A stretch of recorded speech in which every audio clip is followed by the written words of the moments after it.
Good morning students and welcome to the TIHS, the Institute of Home Science, and our today's topic is food groups and उसमें भी हम बात करेंगे specifically बेटा pulses की pulses में बेसिकली यूजीसी नेट जेआरएफ में कहाँ से क्वेश्चन स्ट्राइक करता है हम आज उस बारे में फोकस्ड होकर स्टडी करेंगे. So let's move ahead. Pulses first it belongs to the leguminous family. Introduction है तो it belongs to leguminous family, right? Rich source of protein, right? अब है कॉम्पोजिशन, संरचना की बात करेंगे. सो बेसिकली अगर हम एक एवरेज तौर पे बात करें तो जो 100 ग्राम दाल होगी वो आपको 340 किलो कैलोरी देगी. जिसमें अगर हम प्रोटीन की बात करें तो जो लाइसिन जो कि हमारा असेंशियल अमाइनो एसिड है वो हायर इन अमाउंट आता है और methionine is absent in pulse. Basically question ये आता है कि आपको 4 ऑप्शन दिया रहेगा और उसमें वो आपसे पूछेगा कि अच्छा जो दालें होती हैं वो कौन से वाले असेंशियल अमाइनो एसिड में रिच होती हैं या फिर दालों में कौन सा वाला जो अमाइनो एसिड है वो नहीं पाया जाता. That is called methionine and that is why we always have दाल और चावल का कॉम्बिनेशन. क्यों? क्योंकि जो दालें होती हैं बेटा वो मिथ्योनिन में उनमें कम मात्रा में पाया जाता है और जो लाइसिन है वो ज़्यादा होता है, जबकि चावलों में जो कि हमारा सीरियल है उसमें जो मिथ्योनिन है वो ज़्यादा होता है, lysine come. So it's like a combination कि मैंने जो है वो किसी दूसरे आहार से सप्लीमेंट कर लिया अपनी डाइट को. Now let's move. Carbohydrate 55 to 60% carbohydrate होते हैं दालों में and carbs in pulses do not get digest easily as pulses doesn't contain enzyme alpha galactosidase. ये कह रहे हैं जो दालों में कार्बोहाइड्रेट पाए जाते हैं वो आसानी से नहीं पचाए जाते. उसकी वजह ये है क्योंकि जो दालों को पचाने के लिए जो एंजाइम होता है वो अल्फ़ा गैलेक्टोसिडेज वो दालों में उपस्थित नहीं होता. आगे बात करते हैं लिपिड्स. High amount of पूफा. पूफा की फुल फॉर्म होती है पॉली अनसैचुरेटेड फैटी एसिड, जिसमें हमारे जो डबल बॉन्ड होंगे नंबर ऑफ डबल बॉन्ड जो होगा बेटा एक से ज़्यादा होता है. एग्जाम्पल के तौर पे oleic acid, stearic acid, palmitic acid, right.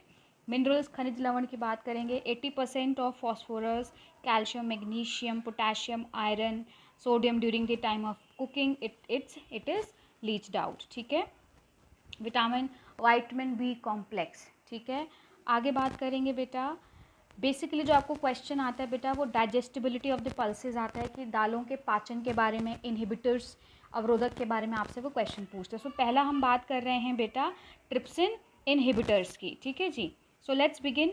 A digestive enzyme which break down protein. Trypsin basically क्या है बेटा जो आपके जो है वो स्टमक में रिलीज होता है. Trypsin which is responsible for the digestion of the protein. So trypsin inhibitor found in rajma. Basically क्या होता है कि अगर आपने राजमा की दाल खाई है तो आपके वो ट्रिप्सिन के जो स्राव है उसको वो अवरुद्ध कर देगी. तभी हमने नाम इस्तेमाल किया ट्रिप्सिन इनहिबिटर.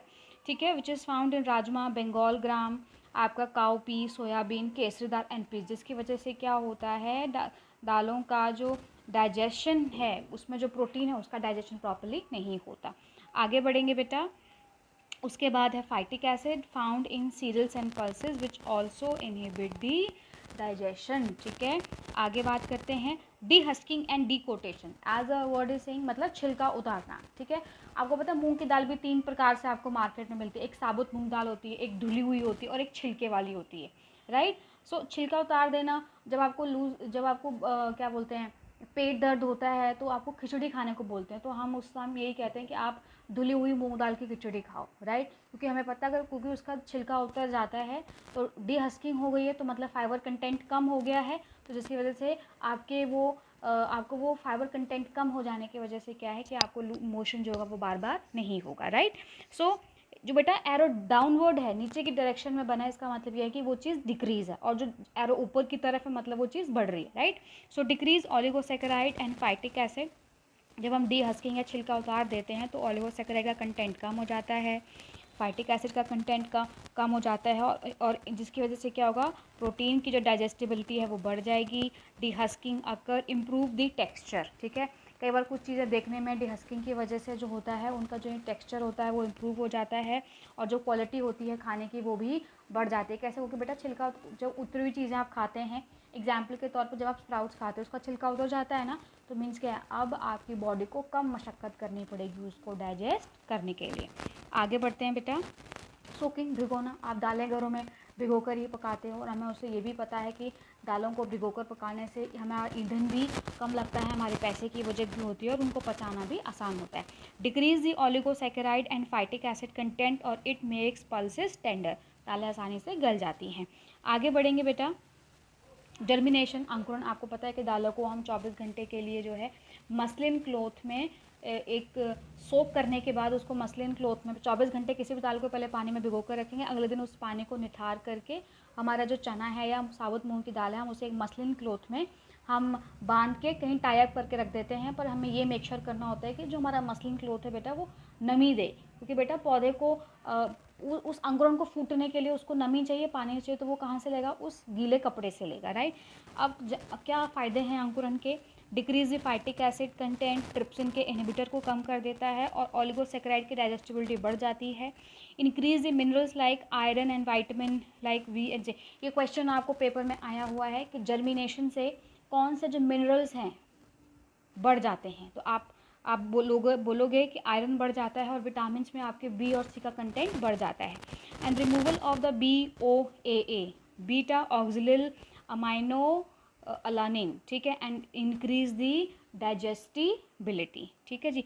BOAA एक प्रकार का टॉक्सिन होता है बेटा, जो आपने केसरी दाल में पाया जाता है, जिसकी वजह से आपको थायरिज्म की प्रॉब्लम होती है। तो अंकुरण की वजह से बेटा इसका जो कंटेंट होता है वो रिमूव हो जाता है। आगे बढ़ेंगे। टॉक्सिक कॉन्स्टिट्यूएंट, दालों में ऐसे कौन से विषाक्त पदार्थ होते हैं जो पाए जाते हैं, उनके बारे में बात करेंगे। लथाइरोजन, ठीक है, लथाइरोजन कॉज करते हैं लथायरिज्म, ठीक है। और लथायरिज्म के क्या लक्षण होते हैं, आपको कई बार ये स्टेप बाय स्टेप लगाने को आते हैं। सो पहले है वॉकिंग विद द स्मॉल, पहले आप छोटे छोटे कदम लेकर चलोगे, फिर आपके जो मसल है उनमें स्टिफनेस का मतलब होता है कि अब आपको फ्लेक्सिबिलिटी खत्म होना शुरू हो जाएगी, मस्कुलर बिल्कुल रिजिड कठोर हो जाएंगे, एंड लास्ट में बेटा एनेबल टू वॉक, ठीक है, आप चलना भी आपके लिए मुश्किल हो जाएगा। आगे बात करते हैं फैविज्म। कॉज हीमोलिटिक अनीमिया, हीमोलिटिक का मतलब होता है बेटा, हीम मतलब आयरन और लिटिक लाइसिस मतलब ब्रेकडाउन, आपकी बॉडी में जो हीमोग्लोबिन है उसका टूटना शुरू हो जाएगा, जिसकी वजह से आपको अनीमिया यानी कि अरक्तता की प्रॉब्लम हो जाएगी, and found in the broad beans. आगे बात करते हैं haemagglutinin, found in leguminous seeds, causes poor growth by resulting in reduced food intake and digestibility. क्या होता है बेटा, जो आपकी फलीदार बीज होते हैं, फलीदार पौधे होते हैं, उन्हीं में ही होता है, जिसकी वजह से क्या होगा, आपको जो होता है वो आपको भूख नहीं लगती, ठीक है, और जिसकी वजह से क्या होगा, आपकी ग्रोथ भी प्रॉपर नहीं होगी और आपका खाने का डाइजेशन भी ठीक नहीं होगा। आगे बात करते हैं सैपोनिन्स बेटा, सोयाबीन में मिलते हैं सैपोनिन, और जिसकी वजह से आपको नॉजिया या वोमिटिंग हो सकती है। Goitrogen, it's very much known कि ऐसे पदार्थ जो आपको गोइटर कॉज करे, बेसिकली गोइटर को हम हिंदी में कहते हैं गलगंड। गलगंड क्या होता है बेटा कि आपकी जो थायराइड ग्लैंड है वो थायरॉक्सिन नामक हार्मोन को सिक्रीट नहीं कर पा रही है, जिसकी वजह से सिक्रीट नहीं कर पा रही है या वो ठीक से काम नहीं कर रही है थायराइड ग्लैंड, जिसकी वजह से क्या हो रहा है, उसका आकार जो होता है वो बढ़ जाता है, ठीक है। जो और बेसिकली जो गोइट्रोजेन होते हैं बेटा वो ब्रोकली एंड कैबेज में पाए जाते हैं, ठीक है।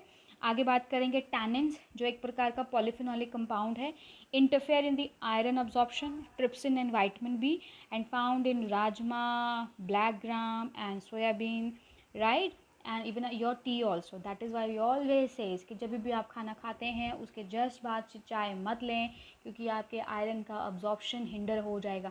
Even that is why most of the time pregnant ladies को अगर उन्हें लगता है कि उनमें आयरन की कमी हो रही है तो हम बोलते हैं कि प्लीज़ आप चाय मत पिया कीजिए, ठीक है। आई होप बेटा you have understood the concept about the food group, that is pulse, right? And if you like my video then do hit the like button and do subscribe our channel. Thank you so much and have a good day.